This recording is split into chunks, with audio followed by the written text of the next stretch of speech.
Écoutez, merci d'être venu écouter ce débrief. Alors je dois dire que j'ai pas beaucoup profité de Marseille, de son ciel bleu avant de repartir en Normandie. Mais bon, je pouvais pas refuser de faire le débrief. D'abord parce que c'est un honneur, et puis aussi parce que eh bien, je devais ça à la FEF qui m'a accueilli dans son giron depuis que je suis tout petit, qui m'a fait grandir, puisque ma première AFEF, c'était à Besançon. Donc c'est dire qu'il y a un certain nombre d'années. Alors, le débrief, c'est bien sûr une vision très personnelle des choses, hein. Et donc, je vais vous montrer ce qui a été le prisme finalement de mon regard sur ce congrès que j'aime beaucoup. Et je remercie bien sûr le comité d'organisation qui a fait appel à moi. Et puis je remercie tous ceux qui m'ont fourni leurs diapositives pour que je puisse élaborer ce débrief, mais je remercie tout particulièrement ceux que je n'ai pas sélectionnés. C'est-à-dire que j'avais fait un premier tri, je leur ai demandé leur dia, et en fait, ils ne seront pas là. Donc si jamais c'est diffusé en public, eh ben, je leur ferai des excuses tout à fait personnelles. Donc voilà, je vais commencer par les conflits d'intérêts classiques. Et puis, j'aurai un plan très classique, hein, NAFLD, fibrose, virus, tumeur du foie, maladie rare. Et puis, je vous garde un petit « et » qui m'a permettra un peu de liberté avec 3 points de suspension, vous verrez à quoi ça correspond. NAFLD, fibrose, c'est le grand axe, bien sûr, de l'hépatologie actuellement. Et avant de commencer sur ce travail de Niouzan, je voulais vous rappeler ce que sont les tests finalement les plus faciles à mettre en œuvre et probablement pour le dépistage. Donc il y a le LIFT. Alors le LIFT, c'est un test qui est bâti sur le critère d'âge, de sexe, sur les ASAT, les gamma-GT, les plaquettes et le taux de prothrombine. Donc vous voyez des paramètres très faciles à avoir en usage courant. Et à partir de là, donc, Jérôme Boursier, en 2017, a élaboré un test qu'il a pu valider. Et ensuite, à partir de seuils qu'il a proposé à 8, eh bien, il a pu proposer de soit, on va dire, surveiller les patients, soit les amener à faire un test complémentaire qui était donc le fibromètre avec le fibroscan et à une consultation hépatologique. Le deuxième test, il est beaucoup plus vieux, hein, c'est le FIB4. Et le FIB4, il date de 2008. Il est beaucoup plus largement utilisé. Le LIFT, il aura à faire ses preuves.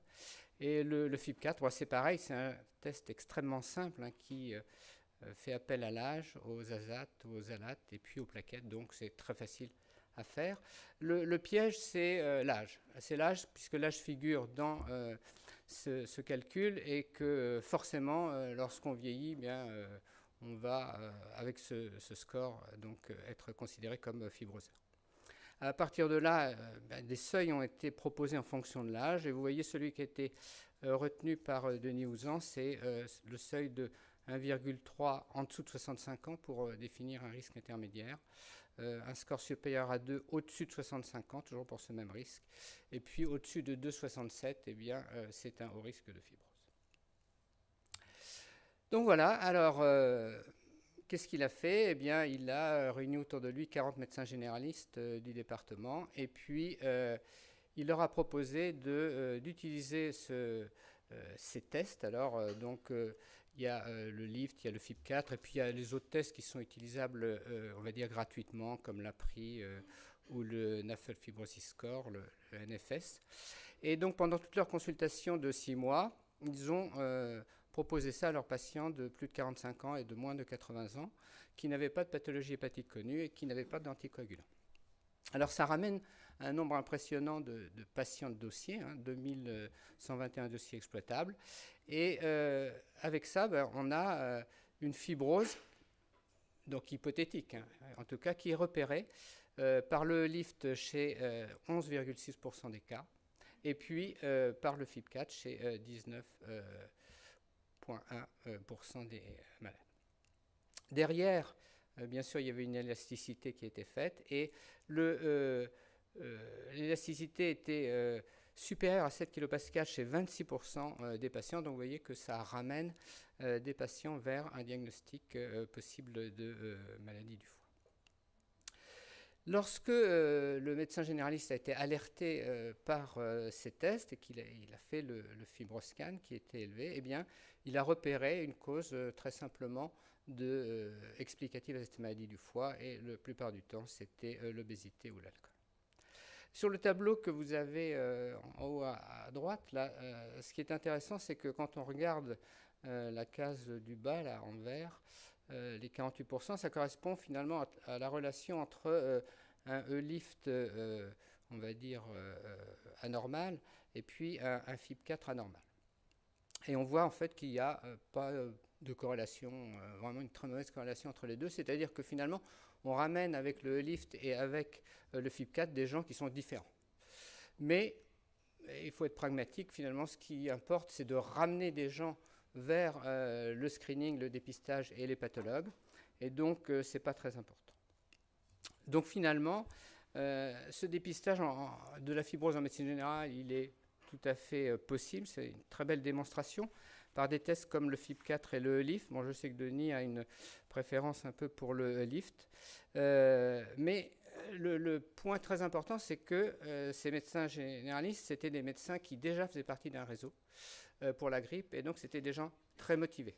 Et donc si on veut reproduire l'exemple, eh bien, il faudra vraiment aussi motiver nos correspondants. Donc c'est pas, voilà, ça tombe pas comme ça, il faut vraiment le faire. La tentation, c'est bien sûr d'automatiser le FIB4, puisque finalement tout biologiste peut le faire, et beaucoup d'entre nous ont déjà commencé auprès de leurs laboratoires respectifs dans les établissements hospitaliers à demander à ce que le FIB4 soit automatisé. Là, ça a été fait à l'échelon de la région avec des laboratoires donc, du privé, 21 laboratoires, et donc ça c'est une grosse performance. Ça a été fait, voyez, entre décembre 2018 et mai 2019, et ça a ramené alors forcément un nombre impressionnant de patients qui ont eu le FIB4, 29 700 patients. Dans la démarche ensuite qui a été faite, eh bien, c'est qu'on s'est intéressé au FIB4 qui était franchement élevé, donc au-dessus de 67. Et vous voyez que quand on regarde cette valeur-là, on a donc plus de 2000 patients, dont certains étaient connus pour avoir une maladie du foie, et il y en avait 1267 qui n'étaient pas connus pour une hépatopathie. Donc la démarche suivante, ça a été d'aller essayer de récupérer ces patients, de savoir à quoi ils correspondaient et de contacter les médecins traitants. En fait, quand on cherche les médecins traitants, eh bien, par leur email, il n'y en a que 209 qui ont été retrouvés, et ça correspond seulement à 470 patients qui ont pu finalement être ciblés. Et là-dessus, il n'y a que 75 médecins qui ont répondu, ce qui correspond à 134 patients. Et au final, on arrive seulement à 70 patients qui n'étaient pas pris en charge par un hépatogastroentérologue. Donc en fait, vous voyez qu'on descend beaucoup dans le recrutement. Et ce que j'ai perçu de ce qu'a dit Philippe Alphonse, c'est qu'il y avait eu quand même une certaine, pas réticence, mais enfin disons une certaine réserve qui avait été mise par les médecins qui avaient été contactés parce qu'ils avaient eu l'impression d'avoir la main forcée et de n'avoir pas eu assez d'informations sur la mise en place automatique de ce FIB4. Donc ça veut dire que si on le met en œuvre, vraiment il va falloir faire un travail explicatif du pourquoi, de l'intérêt et finalement de la facilité que ça offre à nos collègues. Donc pour conclure, donc, les laboratoires acceptent de mettre en œuvre le calcul automatisé du FIB4, je crois qu'on n'a pas de refus, mais ça suppose vraiment de faire une démarche active pour informer à quoi il sert et pourquoi on le fait. Si on monte d'un cran dans les tests et qu'on dépasse la médecine générale, on va vers les tests un peu spécialisés. Et il y a quelque chose qui m'a fait très plaisir au cours de ce congrès, c'est que j'ai appris ce que c'est qu'un test multicible. Alors, si je rapporte bien ce que c'est, un test, les tests jusqu'à présent, c'était des tests monocibles, et donc Paul Callès, auquel j'ai emprunté cette diapositive, l'explique très bien. Ça veut dire qu'à partir de la classification Métavir, eh bien, on a essayé de distinguer les fibroses F0, F1 des fibroses F2, F3, F4, donc dites cliniquement significatives. Et puis, comme on n'était pas tout à fait satisfait de ce test-là, on a voulu cibler spécifiquement la cirrhose. Et donc, il a été développé un test de cirrhose entre donc, F0, F1, F2, F3 et F4. Et là, ça a donné donc, le siromètre où on avait ces tests-là. Mais en fait, ce qu'il faut remarquer, c'est que ces deux tests, eh bien, ils utilisent exactement les mêmes paramètres, mais ils sont pondérés différemment. Donc forcément, l'idée, il a été de dire, bah oui, pourquoi utiliser deux tests? On va tout rassembler dans un seul test. Et ça a été donc les premiers tests multicibles. Et puis après, il est apparu, et ça nous emmène dans le futur, et ça c'est très séduisant parce que ça fait appel à l'intelligence artificielle, mais il est apparu les multicibles, dits de deuxième génération.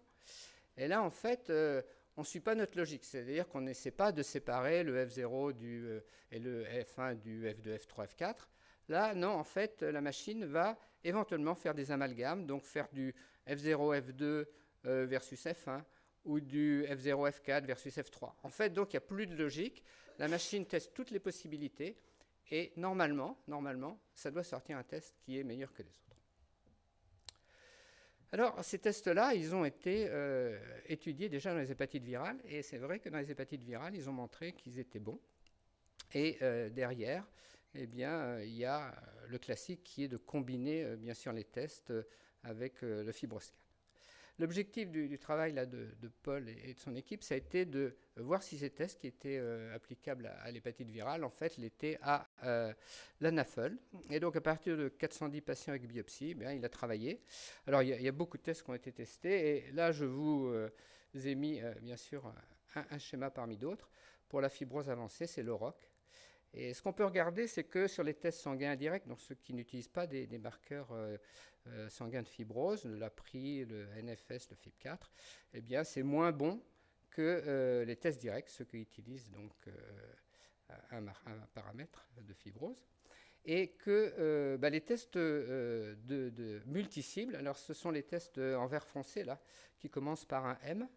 Je ne sais pas si j'ai un truc là pour montrer, voilà, ici. Eh bien, ils sont meilleurs que les autres. Et puis, derrière, eh bien, la combinaison de tests sanguins et puis du FibroScan est meilleure que tout. Donc, on est dans quelque chose qu'on connaît finalement avec le virus. Et il y a un logiciel peut-être dont on entendra parler beaucoup dans le futur, c'est un logiciel très bien nommé, hein, Adore, et c'est lui qui mouline pendant 24 heures pour sortir tout ça. Donc, dans la NAFLD, finalement, comme dans les hépatites virales, eh bien, parmi les tests uniques, le plus performant était un test sanguin multicible. Et les tests combinés, c'est-à-dire ceux qui prennent un test sanguin et l'élastographie, surpassent tous les autres marqueurs non invasifs de fibrose hépatique. Alors ça, c'est le retour à la réalité de Paul Callès. Donc ça, c'est bien, c'est-à-dire qu'il s'est dit, finalement, bon, j'ai fait ça avec des marqueurs peut-être difficiles, et là, je vais faire finalement comme le FIB4 ou comme le LIFT, et je vais voir si je peux faire très bien, mais avec des marqueurs usuels. Donc je prends toujours ma technique Adore, et là, je prends des marqueurs qui sont les azates, le TP, les plaquettes, l'urée, les gamma-GT, les alates, le sexe, l'âge. Je l'appelle FibScal, et je regarde ce que ça donne par rapport aux autres. Et quand on regarde, là, sur la droite, le schéma, eh bien, ce FIBS, eh bien, il est très supérieur aux autres, on va dire, à la majorité des tests développés, en particulier au FIB4. Il est meilleur que le test monociblé qui est là, qui est le FEM4, qui utilise exactement les mêmes paramètres que le FIBS, mais c'est du monociblé, alors que l'autre, c'est un multiciblé. Et donc, finalement, il nous dit qu'il est possible d'obtenir un test multicible de fibrose hépatique très performant à partir d'un million standard. Donc là, on attend qu'il soit diffusé. J'en ai parlé avec lui, mais il est encore perplexe sur la possibilité de diffusion. Parce qu'il faut peut-être le faire payer pour qu'il soit diffusé. Bon, alors, toujours est-il que là, on va revenir un peu dans le dur. Donc, c'est toujours la même équipe qui travaille sur la fibrose. Et là, c'est ce qu'on peut diagnostiquer la cirrhose avec les tests non invasifs dans la NAFLD. Donc, dans la NAFLD, il y a eu le très beau papier là, de Jérôme Boursier cette année, dans J-hépatol. Et donc ça, c'était pour la fibrose significative. Et là, maintenant, on passe à la cirrhose. Alors la cirrhose, donc à partir de 822 patients avec NAFLD, eh bien, ce qu'on a montré, c'est que les tests étaient capables d'exclure la cirrhose. Donc c'est ce qu'on avait déjà pour les hépatites. Mais par contre, pour l'affirmer, c'est une performance très médiocre.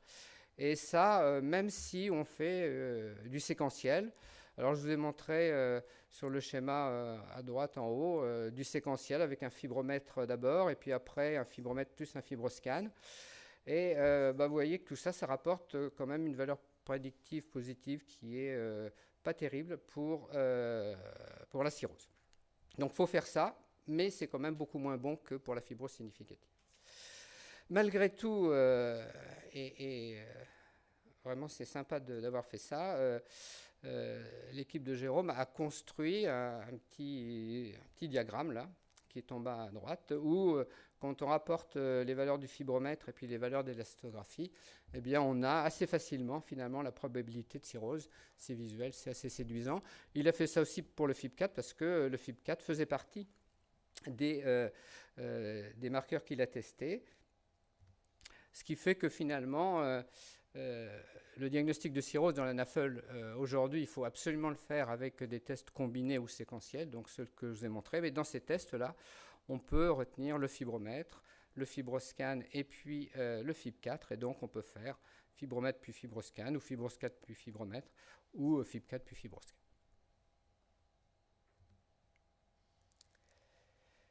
Là, on franchit vraiment une grande marche parce qu'on passe du diagnostic au pronostic. C'est-à-dire que finalement, on a le marqueur idéal de la maladie du foie en quelque sorte. Et ce travail-là, c'est un travail de Cochin qui est sur leur très grosse base de données où ils ont repéré des patients qui avaient eu des mesures répétées des azates, des alates, des plaquettes avec les codes SIM10 qui correspondent au diabète. Ils ont croisé tout ça, ils ont regardé ce que ça donnait pour prédire la progression hépatique avec 3 critères qui étaient la cirrhose décompensée, le carcinome hépatocellulaire et le cholangiocarcinome. Et ils ont analysé ça avec le modèle statistique, on va dire, le plus rigoureux possible, donc ROC et puis courbe avec un modèle de Cox temps dépendant. Sur le schéma, ce que vous avez, c'est la performance pronostique de la première mesure du FIB4, donc au début de l'entrée, et puis après, au cours du suivi. Et ce que vous voyez, c'est qu'à 12 mois, à 24 mois, à 36 mois, eh bien, le ROC reste très bon. Alors, si on résume les résultats, eh bien, c'est que lorsqu'on prend la valeur de 2,4, le FIB4 initial est un facteur de risque de progression, c'est-à-dire de survenue des événements que sont la cirrhose, le CHC et le cholangiocarcinome. Et encore plus, le FIB4 normal au départ, c'est-à-dire inférieur à 2,4, mais qui progresse pendant le suivi, est également un marqueur de progression de la maladie hépatique. Donc, chez les diabétiques de type 2, eh bien, le FIB4 est non seulement un test diagnostique, mais un test pronostique. Et vraiment, il faut faire un travail avec les diabétologues et diffuser son usage le plus largement possible. Un peu de traitement. Alors sur le traitement, eh bien, c'est l'étude Regenerate dont on a entendu parler depuis longtemps, qui randomise donc des bras équivalents, le placebo, l'acide obéticolique à 10 mg et l'acide obéticolique à 25 mg. Grosse étude de 2400 patients randomisés. Et là, c'est les résultats de l'analyse intermédiaire qui sont présentés. Alors, sur le schéma de gauche, on voit que tout de suite, il y a une amélioration de la fibrose d'au moins un stade, sans aggravation de la NASH, qui était le critère de jugement principal. Il est atteint, c'est significatif. On est un peu plus circonspect sur la résolution de la NASH sans aggravation de la fibrose, mais les critères étaient très stricts avec une disparition de la ballonisation, ce qui fait que quand des anatomopathologistes en fait, reprennent dans la globalité est-ce qu'il y a une NASH ou pas, eh bien le résultat serait positif. Donc il faudra attendre les résultats définitifs, mais disons que sur le critère de jugement principal, c'est atteint, et sur la NASH, c'est quasiment atteint. Bien sûr, on retrouve du prurite dans 50% des cas avec la dose maximale, qui est aussi la dose la plus efficace. Et vous avez noté qu'il y avait un effet qui était dépendant de la dose. Il y a eu 9% quand même d'arrêt de traitement qui étaient liés aux effets secondaires prurigineux. Pour l'effet cholestérol, c'était bien géré par les statines. Donc c'est la première étude positive de phase 3 dans la NASH, donc il faut en être très content. Et puis donc 25 mg, c'est la dose qui est la plus efficace. Et après, il y aura un choix entre la balance entre effets secondaires et dose pour décider de ce qui sera utilisé. On passe au chapitre hépatite virale. Alors dans les hépatites virales, eh bien, j'ai picoré des démarches de dépistage, parce que le dépistage, c'est vraiment le cœur de l'hépatite C actuellement. Alors, il y a l'expérience du Limousin de Périgueux qui s'appelle Scanvir. Là, l'idée, c'est de créer un événement. Donc, au lieu de faire ça très régulièrement, on fait une journée mensuelle et c'est diffusé par un réseau transversal. Et puis, on va même jusqu'à proposer du transport aux gens qui ne peuvent pas venir. Alors après, c'est classique, les TROD, VHC, VHB, VIH, FibroScan, et puis un parcours de soins simplifié avec des antiviraux qui sont prescrits le plus vite possible. Ce qu'on voit, c'est que le FibroScan, il est très bien accepté. On sait très bien que dans tous les domaines, médecins compris, la fibrose, ça interpelle, peut-être plus que l'infection virale. Donc on accepte bien le FibroScan. Le TROD VHC, on l'accepte dans 62% des cas. Et tout ça, ça donne quoi? Ça donne 106 patients sur 26 journées. Et puis 8 patients donc, non connus, réplicatifs, qui ont été détectés par TROD, qui ont été amenés au traitement pour 6. Et puis 19 qui étaient réplicatifs connus, mais pas traités, et qui ont été amenés au traitement pour 17. Une autre stratégie, celle de Montpellier, alors c'est aller vers. Donc là, il dépasse donc les usagers de drogue pour aller vers les centres de précarité. Donc c'est les centres sociaux, les migrants, les centres de distribution alimentaire, les logements sociaux. Toujours avec le même type d'équipe, médecins, infirmières, etc. Et la même façon de fonctionner. Qu'est-ce que ça donne? Sur 18 mois, 91 patients. Et là-dessus, il y en a 80% qui ont été traités. Donc après, la réponse virologique soutenue, c'est difficile parce qu'il y a des perdus de vue ou il y a des attentes. Mais voilà, on peut retenir 80% de traités sur son question. Une autre approche, c'est la pharmacie. Alors c'est la pharmacie marseillaise, il y a beaucoup d'actions du côté de Marseille. Et c'est la pharmacie hospitalière donc, de rétrocession de la Timone qui a entraîné dans son sillage 40 officines du département. Et on voit bien que ceux qui ont été touchés, c'est des personnes qui n'auraient pas fait le dépistage autrement, puisqu'ils ont répondu qu'ils ne l'auraient pas fait à 87%. Alors sur 6 mois, qu'est-ce que ça donne? 442 personnes qui ont accepté le dépistage, 2 TROD VHC qui sont positifs virémiques et 1 TROD VIH positif virémique. Donc voilà, donc ça c'est des expériences que je vous rapporte. Après, chacun peut se faire son idée sur la rentabilité et sur l'investissement qu'il veut faire dedans. Un point très important en dehors du dépistage dans le traitement, c'est le point des cirrhoses décompensées. C'est celui sur lequel on est toujours freiné. Et il y a eu 2 approches au cours de ce congrès. Une première qui vient d'Hépater, donc cette énorme cohorte ANRS qui a inclus 21 158 patients. Je crois que le recrutement s'est arrêté en 2015, qui a des hépatites chroniques aiguës B ou C sans infection VIH, avec 35 centres investigateurs.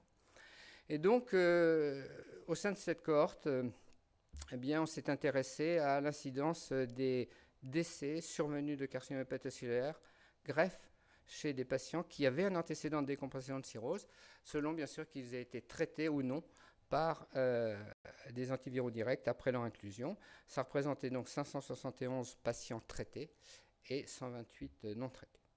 Alors la courbe est assez évidente, c'est que lorsqu'on est traité par AVD, il y a une survie qui est meilleure que lorsqu'on n'a pas été traité. Donc finalement, sur des sujets qui étaient des sujets délicats, on va dire, fragiles, on a un bénéfice. 86% de réponses virologiques soutenues qui donc sont associées à une diminution de mortalité. Sur les autres événements que sont le carcinome hépatocellulaire et la transplantation hépatique, il n'y a pas de différence. Donc l'AVD n'aggrave pas et n'amène pas à la transplantation hépatique. Il y a peut-être une tendance à l'amélioration de la survenue du carcinome hépatocellulaire. L'autre approche, c'était de partir des patients qui sont sur liste de greffe et qui sont traités pour l'hépatite C et de savoir ce qu'ils sont devenus à 3 ans. Donc ça, c'est le travail multicentrique de 18 centres de transplantation en France qui ont regroupé 179 patients. Et là-dessus, il y en avait 104 qui étaient en attente de greffe pour CHC et 75 qui étaient avec une cirrhose décompensée, une médiane de suivi de 43 mois. Et ce qu'on voit, eh bien, c'est que avec un taux de guérison de 92% de la cirrhose décompensée, un peu moins bon dans le CHC, eh bien, on a une survie globale là, sur le schéma, vous voyez, qui n'est pas différente entre les deux groupes. Donc, a priori, il n'y a pas d'aggravation qui est liée au traitement. Et au contraire, le traitement a permis de sortir de la liste de transplantation, donc 27% des patients décompensés. Le seul facteur prédictif qui a été trouvé de sortie de liste, donc de ces patients, en multivarié, c'était une albumine supérieure à 30 grammes par litre. Et une autre remarque qui a été faite, c'est qu'aucun patient avec une acide réfractaire n'a pu être amélioré au point d'être délisté. Et finalement, dans la conclusion pratique de ce travail, ce qui est proposé, c'est bon, de garder finalement le MELD, par prudence, le MELD, la barre du MELD à 20 qui était définie dans les recommandations, et proposition de ne pas traiter si le MELD est trop élevé et si il y a une acide réfractaire.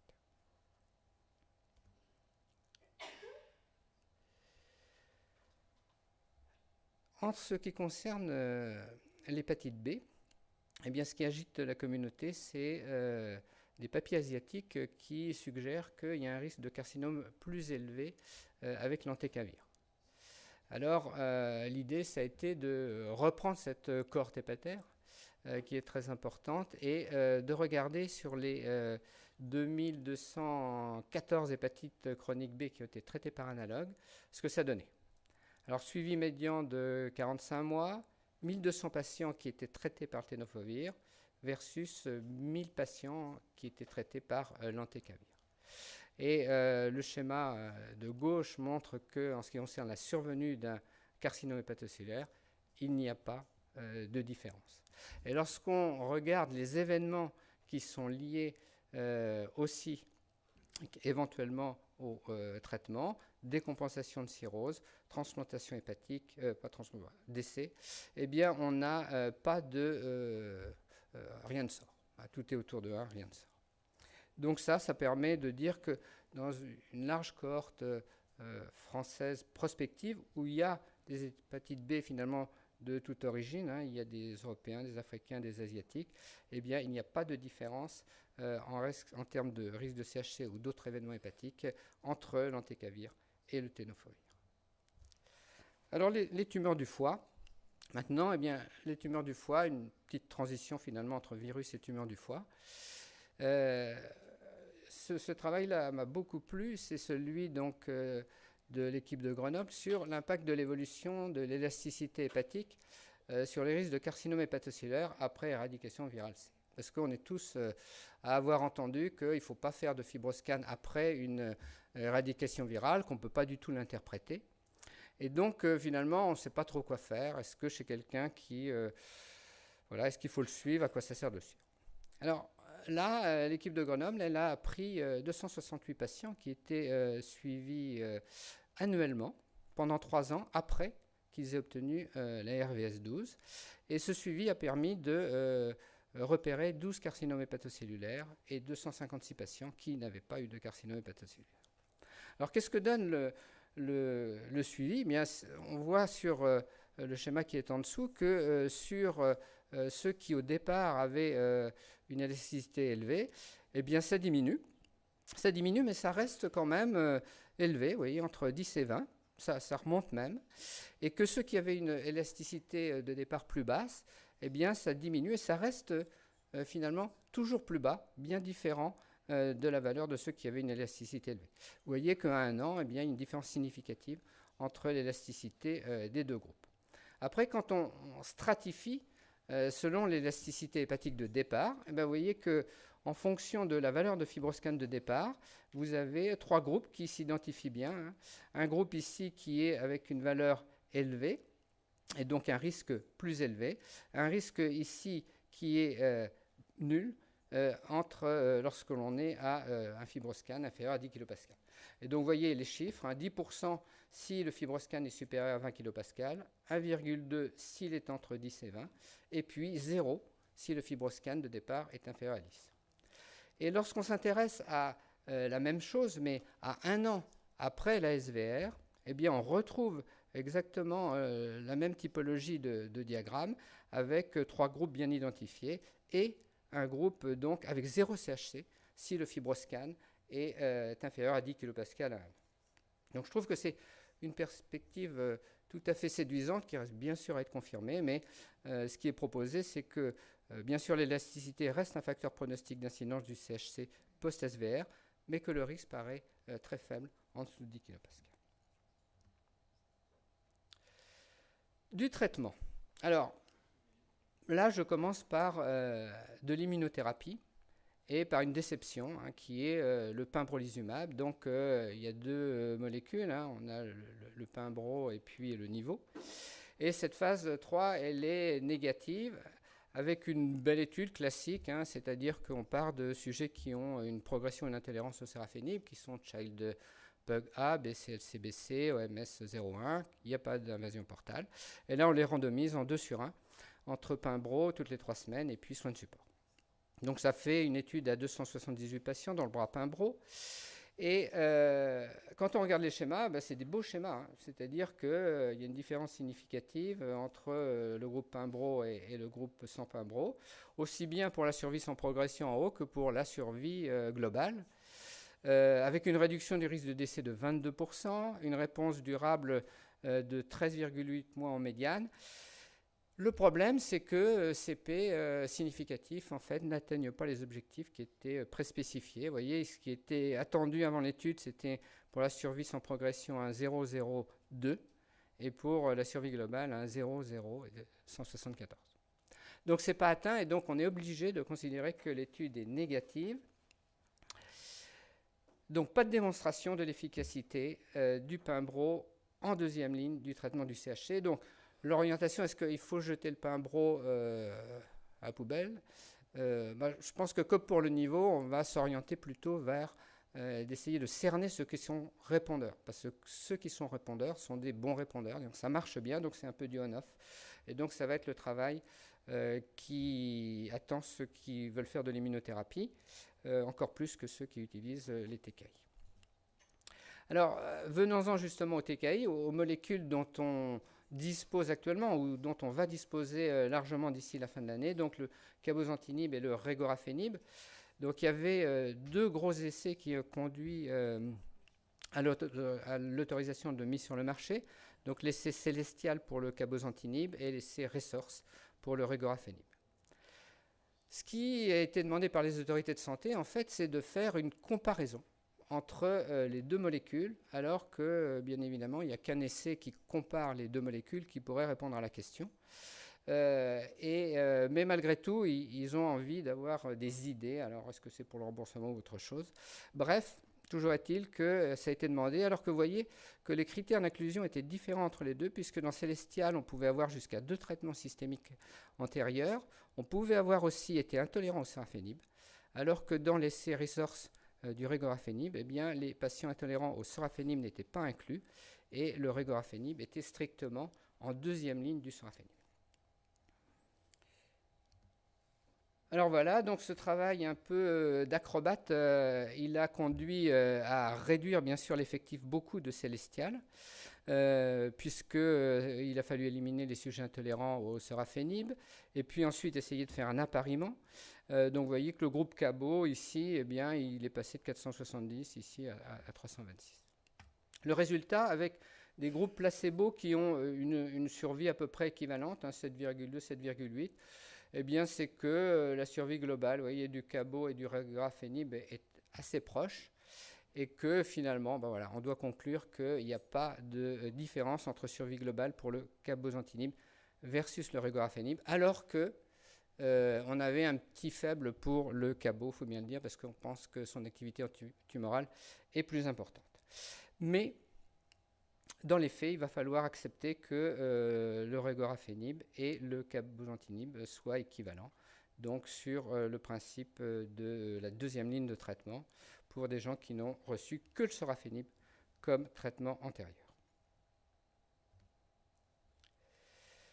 De l'étude célestiale, donc qui concerne le cabozantinib, qui va nous arriver, il y a eu deux analyses post-hoc. Alors, ces analyses, eh bien, c'est pour voir la relation entre les effets indésirables en cours de traitement et l'efficacité du cabozantinib.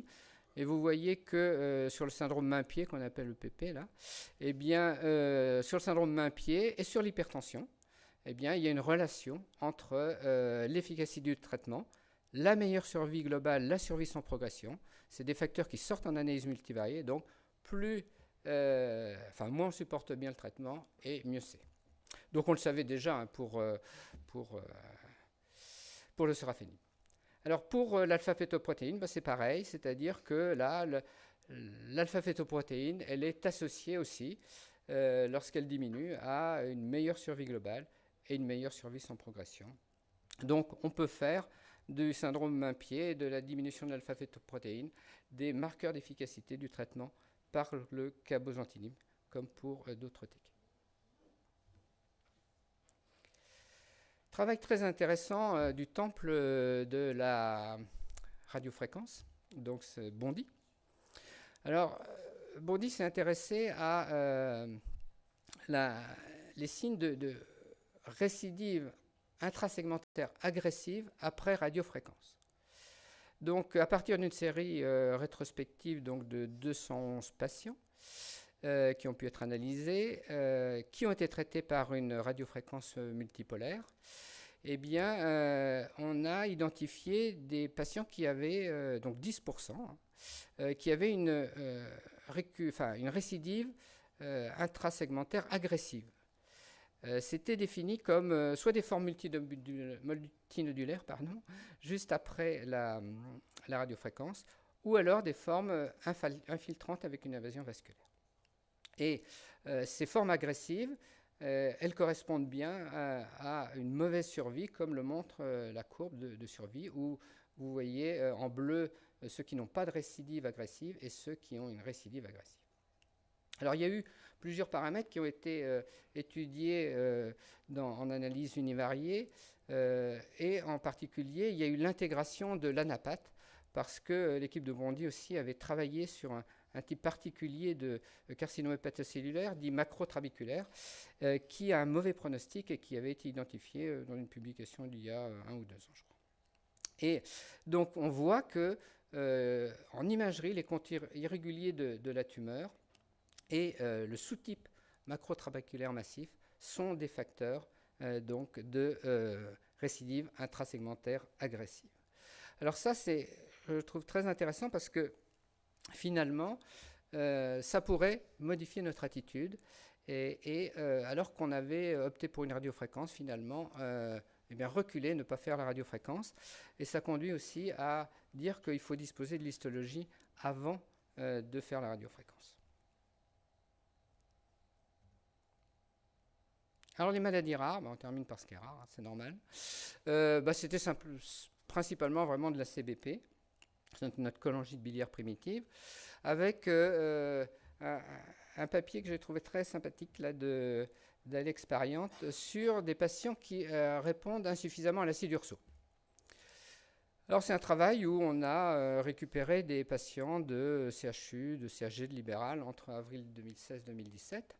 Et puis il a regardé ceux qui avaient une réponse biologique, donc selon les critères de Paris 1, Paris 2, donc plus exigeant c'est Paris 2 avec des critères biologiques inférieurs à 1,5 fois la normale. Et puis il a regardé les stades avancés en fonction de l'histo, du fibroscan, de la bilirubine, de l'albumine, du plaquette ou de signe d'hypertension portale. Et ce qui était assez attendu dans cette population, donc vous voyez de 120 répondeurs biologiques et 67 non-répondeurs biologiques, qui avaient donc des critères différents, forcément en termes biologiques, hein, d'albumine et de bilirubine, eh bien, c'est que quand on regarde la réponse prédite, l'espérance de vie est diminuée si on n'a pas de réponse biologique, selon les critères de Paris 1 et Paris 2, et puis si on a au départ un stade avancé. Donc ça, c'est un peu évident.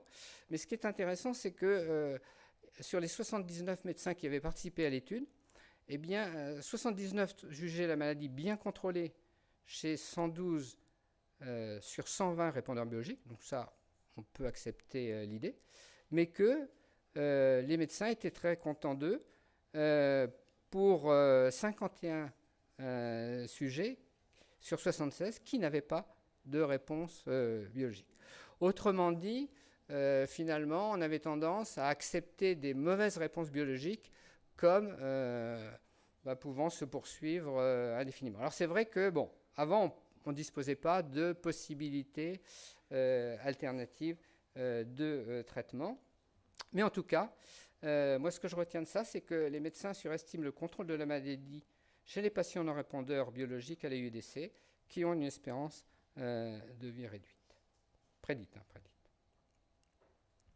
Alors, dans les molécules, bien sûr, dont on dispose maintenant, il y a le bézafibrate et le travail, bien sûr, de référence, c'est le travail de Christophe Corpechot qui a été publié, dans lequel, lorsqu'on a une réponse incomplète à l'acide urso selon Paris 2, qu'on ajoute du bézafibrate, eh bien, on augmente la réponse complète et la survie prédite. Et là, il s'est intéressé à quid de ceux qui ne répondent pas bien au bézafibrate, donc toujours selon les critères de Paris 2, donc il reste des mauvais répondeurs.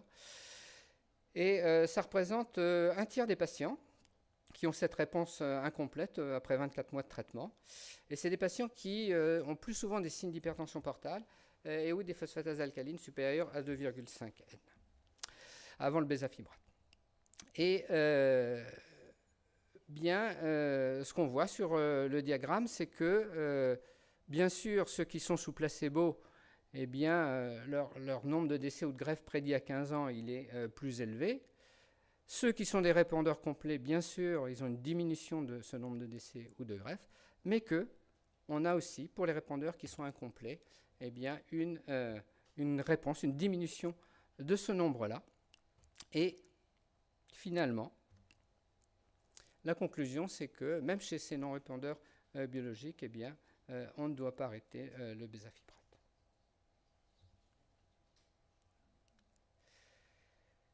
Un autre travail toujours de Christophe Corpechot, c'est un travail qui est sur la prescription d'acide urso après la greffe, lorsqu'on a été greffé pour une CBP. Donc il avait fait un premier travail préliminaire sur une petite série montrant que l'acide urso empêchait le risque de récidive, ou diminuait le risque de récidive, de perte du greffon et de décès de cause hépatique. Et là, donc, il a voulu élargir sa série. Donc il a contacté 1630 tout de 9 pays pour arriver à 859 patients, mais sur une période que vous voyez qui est longue, hein, entre 83 et 2017. Là-dessus, il a réussi à récupérer 655 patients qui n'avaient pas eu d'acide urso et 204 qui l'avaient eu en traitement préventif, avec des prescriptions assez cohérentes entre les centres. Hein. Mais il y avait un gros effet centre parce qu'il y avait des centres qui avaient vraiment beaucoup de malades. Mais disons que l'acide urso était en règle prescrit dans le mois qui suivait la greffe. Et donc, le critère principal étant la récidive de la CBP, les critères secondaires, la perte du greffon, la mortalité hépatique, etc. Eh bien, ce qu'on voit sur les graphiques très clairement, c'est que la récidive est évitée par un traitement par la UDC et que la mortalité hépatique est diminuée aussi par un traitement par UDC. Et donc, en plus de la première étude, eh bien, ce travail, il plaide vraiment pour que, après une greffe pour cirrhose biliaire primitive, on institue de l'acide urso-désoxycholique, puisque ça diminue la récidive de la maladie, ça diminue le risque de perte du greffon, et ça réduit la mortalité hépatique. L'autre traitement de référence, bien sûr, il ne faut pas l'oublier, même si la prescription est plus délicate à cause de son prix, c'est l'acide obéticolique.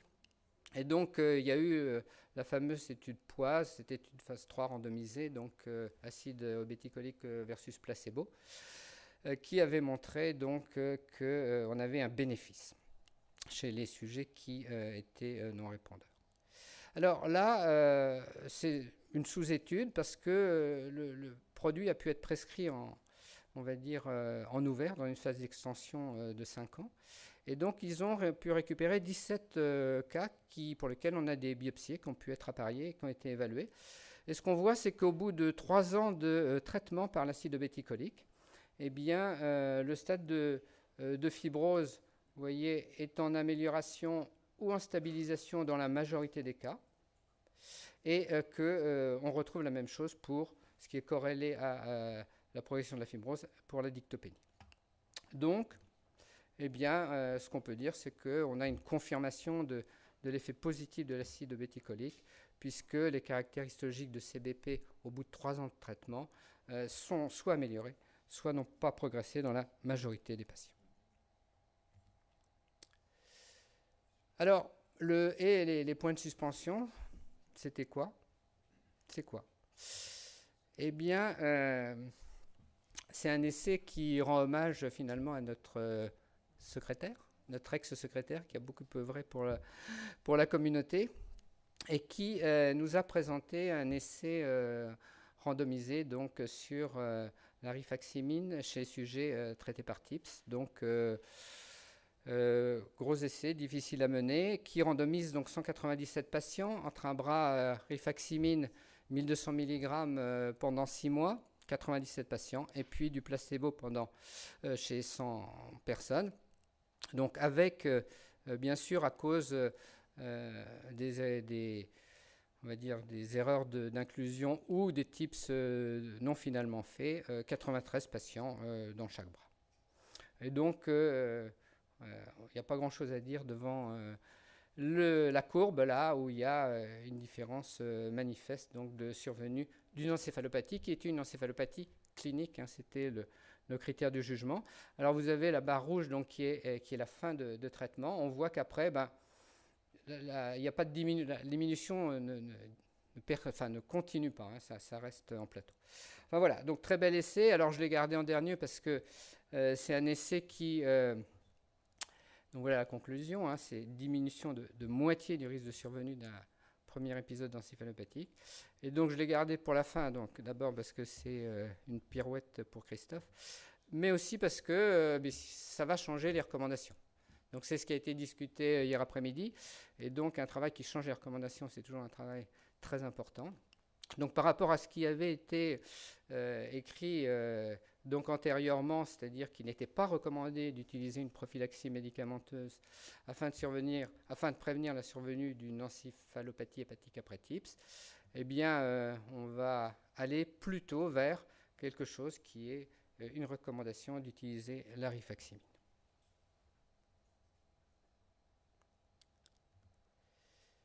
Alors pour la pratique, je n'ai pas tout à fait terminé, j'ai encore d'autres plaques, mais je vais quand même m'arrêter un peu sur celle-là. Donc pour la pratique, je retiens que j'utilise et je fais la promotion du FIB4, surtout pour les diabétiques de type 2, très important. Et puis, je me lance aussi sur le lift.